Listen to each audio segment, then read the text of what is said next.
Awali aktivitas dan pelayanan Anda melalui renungan pagi menjadi putra dan putri Allah. Terdengar panggilan Roh untuk mengangkat salib, dan mereka yang mengangkat salib akan menemukan bahwa salib mengangkat mereka. Dituliskan oleh Ellen G. White bersama Pendeta Denny Kanajo. Selamat mendengarkan. Shalom, salam sejahtera untuk para pendengar dimanapun Anda berada saat ini. Kita berjumpa kembali dalam mendengarkan firman Tuhan melalui audio renungan pagi pada tanggal 15 Agustus 2021 dengan judul Janganlah Kita Bermegah Dalam Kekayaan. Sebelum kita melanjutkan bacaan renungan kita pada pagi hari ini, saya mengajak semua para pendengar yang setia untuk berdoa bersama-sama. Bapa di sorga, terima kasih oleh karena begitu besar kasih dan rahmat Tuhan begitu besar bagi hidup kami. Lebih khusus panjang malam di dalam tidur kami, hingga tiba di pagi hari ini kami bangun dengan tubuh sehat dan segar. Sebelum kami melakukan segala tugas, aktivitas, pelayanan, pekerjaan kami sepanjang hari ini, kami rindu untuk belajar tentang kebenaran firman Tuhan. Curahkanlah kuasa Roh Kudus-Mu kepada kami, agar kami dapat mengerti dan mempraktekkan di dalam kehidupan kami. Terima kasih Tuhan Yesus, ampuni kami Bapa, karena kami sudah berdoa hanya di dalam nama Tuhan dan Juru Selamat kami. Amin. Ayat inti kita terambil di dalam Yeremia 9 ayat yang ke-23, demikian firman Tuhan.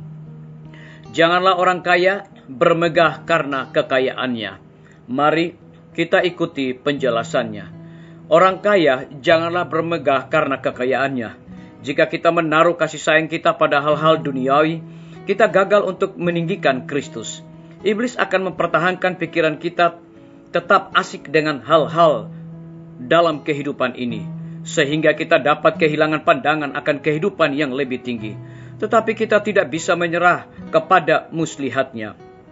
Kristus adalah sumber dari semua berkat duniawi dan juga semua berkat rohani. Jika Dia memberi kita kekayaan, bukan berarti kita bisa mengklaimnya sebagai milik kita. Janganlah kamu mengumpulkan harta di bumi ngengat dan karat merusakkannya, dan pencuri membongkar serta mencurinya. Tetapi kumpulkanlah bagimu harta di sorga. Paulus menghitung semua hal sebagai kerugian, supaya ia boleh menang dalam Kristus.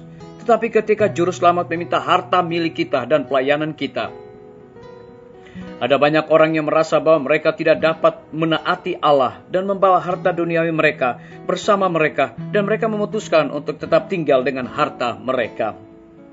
Bagaimanakah orang-orang yang berharap untuk berdiri di sekitar takhta Kristus dan berpakaian dan kebenarannya, tidak mempercayai Allah dan takut bahwa Dia akan meninggalkan mereka menjadi melarat? Di manakah iman mereka? Bapa Surgawi kita memberi makan burung gagak, dan apakah Dia tidak akan memberi makan kita lagi? Jika kita memiliki pandangan yang benar tentang Kristus, kita tidak akan mengizinkan apapun ditempatkan antara kita dan Dia.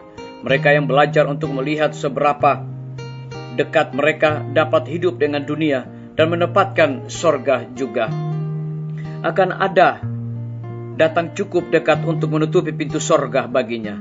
Kita harus menerima bagian agama yang menderita jika kita mau duduk bersama yang menderita di atas takhtanya. Meskipun sah bagi kita untuk memperoleh harta, uang yang kita miliki harus dianggap hanya sebagai milik yang dipercayakan bagi kita, tidak untuk disia-siakan, tetapi digunakan dalam pelayanan Tuhan. Seharusnya tujuan kita ditentukan untuk mematuhi perintah kapten kita, dan dengan demikian memberikan kekayaan surgawi bagi diri kita sendiri.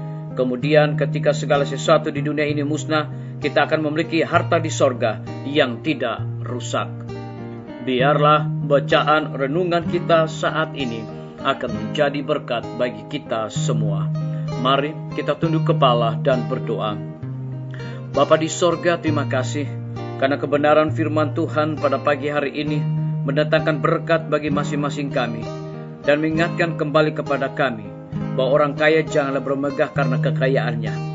Jika kita menaruh kasih sayang kita pada hal-hal duniawi, kita gagal untuk meninggikan Kristus, dan iblis akan mempertahankan pikiran kita tetap asik dengan hal-hal dalam kehidupan ini.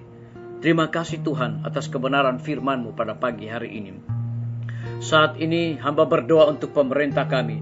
Tuhan memberkati Bapak Presiden bersama dengan wakil, para menteri dan stafnya, Bapak Gubernur bersama wakil, Bapak Bupati bersama wakil, Bapak Wali Kota bersama wakil, camat dan stafnya, kepala desa, lurah, RT, RW, dimanapun mereka berada saat ini.